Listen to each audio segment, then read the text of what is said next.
Okay, 6:15 on what day is it? Thursday evening. So we pushed up the schedule, race to get stuff done.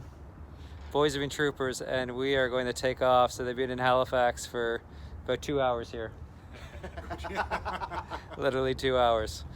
So, anyways, the weather looks good for the first 2 or 3 days, and we'll try to scoot on past some of the storms further south.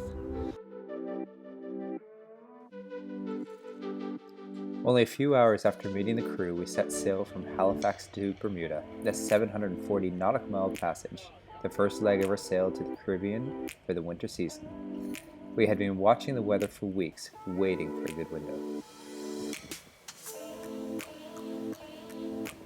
days earlier, we made the decision that they were going to and felt good about our choice.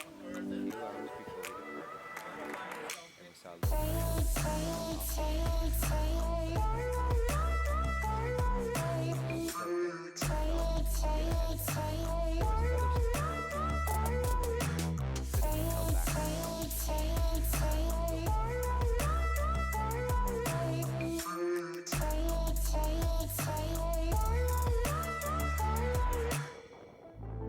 We left Halifax close-hauled, sailing into 5-foot seas, which made for a rough first night. The next few days were what we expected, consistent winds and fast sailing, but confused seas from the storm before. The experienced crew took it all in stride, and we quickly got into the routine of sleeping, meals, and a few good card games. Cooking was a challenge in the big seas, and no one had much of an appetite, so we all agreed to cut meals to just 2 per day. Ruby, how's your trip so far? Oh, Ruby, you need another back scratch? Oh, you're a good traveler, Rubes.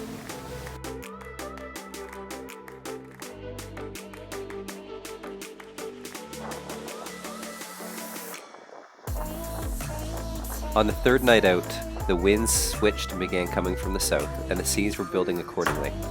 It was clear to all of us pretty quickly that we were heading into the storm we had hoped to pass. This storm system grew in Tropical Storm Rebekah, which later hit the Azores. It was moving fast, and it was full of fury. We triple reefed the main for the night and kept out 40% of the jib. By morning, we were seeing average winds of 45 knots per hour and peaks of 60. Seas were estimated 5 meters or 15 feet tall. It was astounding to see how quickly the sea kicked up to that size, how powerful the waves were, and to hear the noise of that wind screaming through the rigging.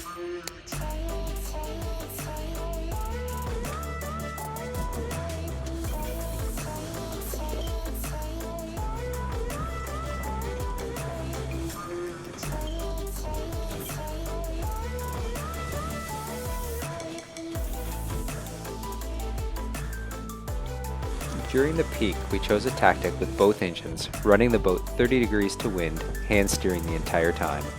The boat handled the conditions amazingly.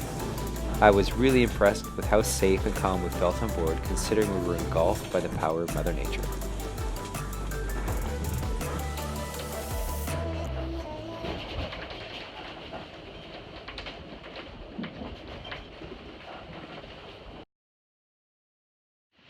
This is a high-speed boat wash right here. 3 to 4 meter waves. 1 knot winds at the moment. Gusting 50. It is a quite the day.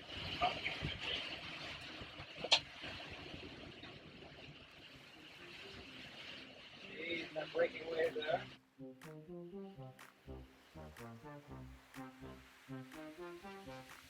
Hang on, guys.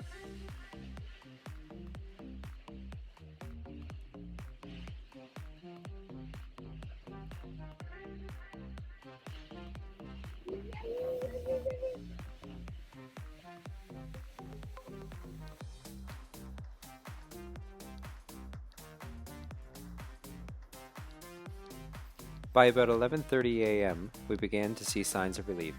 Winds dropped to 30 knots and moved more westerly. All afternoon we had wind on the beam and a boat speed of 10 knots through 4-meter seas.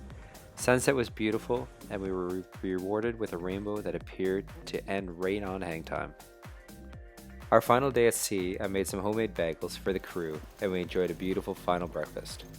We made it through the cut at 6:45 p.m., exactly 5 days after we left Halifax. We landed in St. George, cleared customs, and decompressed. Making breakfast at 20 knots. Chef bread. Well, hello there.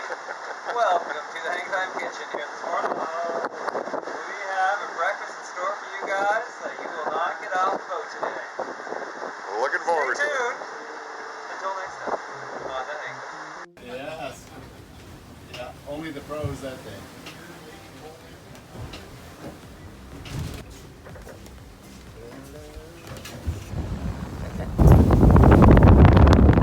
That's it, almost exactly 5 days, right down to Yeah. the half hour Yeah. from Halifax to Bermuda. We see land, and we're about 12 miles to go. We're trying to make it in before dark. It's awesome. It's been a great trip.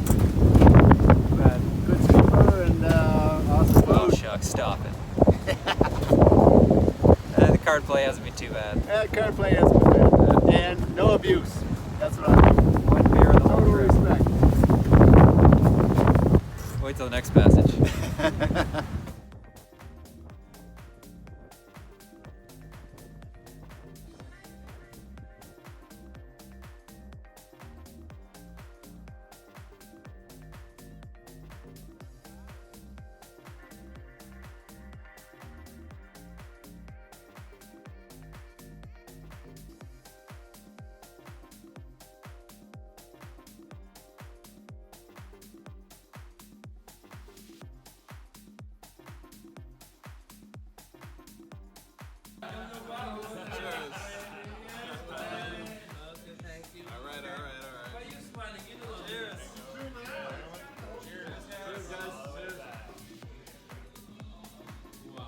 That's amazing.